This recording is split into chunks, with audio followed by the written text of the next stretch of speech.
আজকে আমি আমার জামাইয়ের সাথে দেখা করতে যাব অনেকদিন পরে প্রবাস থেকে। আমার জামাই ভাই চাইতেছে তাড়াতাড়ি করে সাবানটি দিয়ে পরিষ্কার হয়ে নেয়, কিন্তু আয়া সাবানটি তো নিচে পড়ে গেল। এখন আমি হাতটি কিভাবে পরিষ্কার করব, কি করি আইডিয়া বুদ্ধি পাইছি।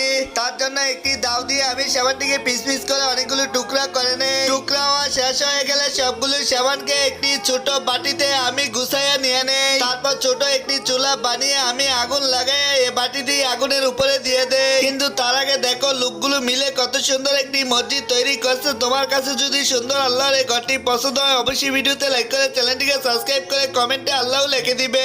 দেখো চুলাতে বসানোর পর এগুলো কত সুন্দর ভাবে গইলা গেছে। এগুলারে এখন আমি শিরিষের ভিতরে ঢেলে শক্ত বানিয়ে নেই। শক্ত হওয়ার পর দেখো এগুলোকে কেটে আবার বড়ির মতো সাবান তৈরি হয়ে গেছে।